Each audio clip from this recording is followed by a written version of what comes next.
একেনবাবু আমাদের সেই সাধারণ ল্যাংড়া প্যাংড়া কথা বলা লস্যিমালাইয়ের ভক্ত গোয়েন্দা এবার ছুটি কাটাতে এসেছেন বেনারসে, সঙ্গে বাপি আর প্রমথ। কিন্তু একেনবাবুর জীবনে কি ছুটি আর রহস্য ছাড়া চলে? বেনারসের সরু গলি, গঙ্গার ঘাট আর মাসান হোলির রঙের মাঝে লুকিয়ে আছে একটা গভীর ষড়যন্ত্র, চুরি, কোডের মেসেজ আর অদ্ভুত পেন্টিংয়ের একটি জটিল জাল। সুজন দাশগুপ্তের গল্প আর পদ্মনাভ দাশগুপ্তের স্ক্রিন প্লে থেকে তৈরি এই সিনেমা একেনবাবুকে এমন এক রহস্যের মুখোমুখি দাঁড় করিয়ে দিয়েছে যেখানে প্রতিটা মানুষই সন্দেহভাজন আর প্রতিটা সূত্রই নতুন প্রশ্ন জাগায়। একেনবাবুর এই অ্যাডভেঞ্চার সবচেয়ে রোমাঞ্চকর এবং বেনারস যেন গল্পের নায়ক। চলো দেখি কেন এটা একেনবাবু সিরিজের অন্যতম সেরা গল্প, কেন এটা বিশেষ। শুরু করার আগে শুধু একটাই অনুরোধ, ভিডিওতে একটা লাইক দিয়ে দেবেন এবং চ্যানেলে নতুন হলে সাবস্ক্রাইব করবেন। প্রথমেই বলি, বেনারস এখানে শুধু জায়গা নয়, একটা চরিত্র।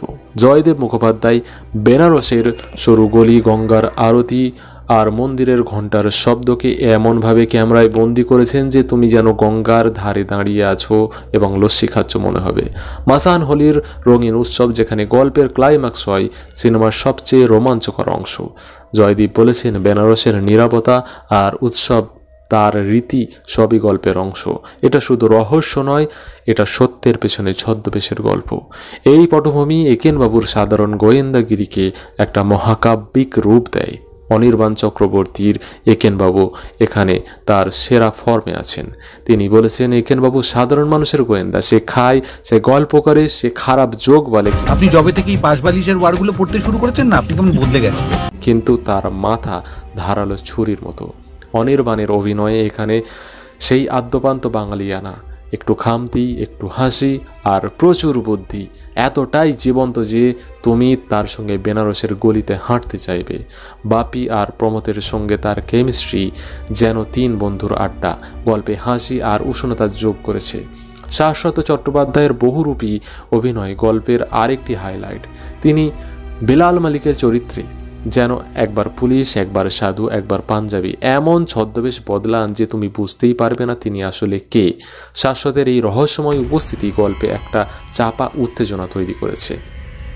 ঈশা সাহার, দামিনী, গৌরব চক্রবর্তীর সুবিমল আর বিশ্বনাথ বসুর সুখদেব, প্রতিটা চরিত্রই গল্পে নতুন মোড় আনে। প্রত্যেকেরই কিছু লুকানো রহস্য যা একেনবাবুকে চ্যালেঞ্জ করে। এই ফিল্ম সত্যজিৎ রায়ের ক্লাসিক গোয়েন্দা গল্প, বিশেষ করে জয় বাবা ফেলুনাথকে একটা হৃদয় ছোঁয়া ট্রিবিউট জানিয়েছে। বেনারসের পটভূমি, মন্দিরের রহস্য আর একটা প্রাচীন নিদর্শনের চুরি ফেরুদার বেনারসি অ্যাডভেঞ্চারের স্মৃতিকে ফিরিয়ে এনেছে। একটা দৃশ্যে একেনবাবু একটা পুরনো বাড়ির লাইব্রেরিতে সূত্র খুঁজছেন আর পটভূমিতে সেই মিস্টার রের স্টাইলের সূক্ষ্ম সঙ্গীত, যেন ফেলুদার ছায়ায় একেনবাবু হাঁটছেন। জয়দেব মুখোপাধ্যায় তিনি বারবারই বলেছিলেন যে রায়ের গোয়েন্দা গল্প আমাদের প্রেরণা, আমাদের একেনের মাধ্যমে সেই নস্টালজিয়াকে নতুন প্রজন্মের কাছে পৌঁছে দিতে চেয়েছি। এই ট্রিবিউট ফিল্মটাকে একটা নস্টালজিক কিন্তু আধুনিক আবেদন দিয়েছে। তো একেনবাবু ছুটি কাটাতে গেছেন বেনারসে, এসেই একটা চুরি আর একটা অদ্ভুত সতর্কবার্তার মুখোমুখি হন। গল্পে চুরি যাওয়া নিদর্শন আর কোডের মেসেজ আর ভুতুড়ে পেন্টিংয়ের একটা জটিল জাল ছড়ানো। একটি দৃশ্যে একেন গঙ্গার ধারে লস্যি গ্লাস হাতে দাঁড়িয়ে আর চোখে সেই চেনা ঝিলিক, রহস্যের গন্ধ পেয়েছেন।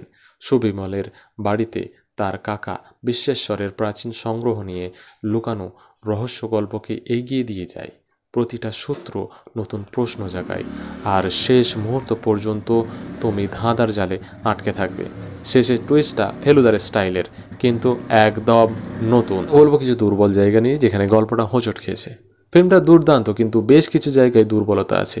প্রথমত, বিজ্ঞাপন আর স্পন্সর গল্পের প্রবাহে ব্যাপক বাধা সৃষ্টি করেছে। কিছু দৃশ্যে ব্র্যান্ডের লোগো বা প্রোডাক্ট টেমপ্লেট এতটাই স্পষ্ট যে তুমি মনে হবে যে সিনেমার বদলে বিজ্ঞাপন দেখছো। একেনবাবু রহস্য ভাঙছেন আর পাশে স্পন্সরের লোগো ঝলকাচ্ছে। এটা কি দরকার ছিল আদৌ? মানে এই গল্পের মুডে একটা খটকা লাগিয়েছে এইসব জিনিসগুলো। দ্বিতীয়ত, দ্বিতীয়ার্ধে গল্পটা বেশ কিছু ধীর হয়ে যায় আর কিছু সেকেন্ডারি চরিত্রের ব্যাকস্টোরি আর একটু গভীর হতে পারত। তবে এখানের হাসি আর শাশ্বতের সেই রহস্যময় উপস্থিতি আর বেনারসের জাদু এই দুর্বলতাগুলোকে অনেকটাই ঢেকে দিয়েছে। শেয়ার করব একটা মনে রাখার মুহূর্ত। মাসান হোলির রঙিন উৎসবে যেখানে একেন বাবু রঙের মাঝে একটা কোডের মেসেজের পেছনে ছুটছেন, বেনারসের ঘণ্টা আর মন্ত্রোচ্চারণ আর রঙের ফোয়ারা গল্পে গায়ে কাঁটা দেয়। আরেকটা দৃশ্য আছে যেখানে শাশ্বতের বেলাল একেনের সঙ্গে ছদ্মবেশে মুখোমুখি হয়, গল্পের টার্নিং পয়েন্ট। এই মুহূর্তগুলো রায়ের ফেলুদার ছায়া আর একেনের নিজস্ব স্টাইলের একটা মিশ্রণ তৈরি করেছে। তো দ্য একেন বেনারসের বিভীষিকা একটা রোমাঞ্চকর, হৃদয় ছোঁয়া, নস্টালজিক অ্যাডভেঞ্চার।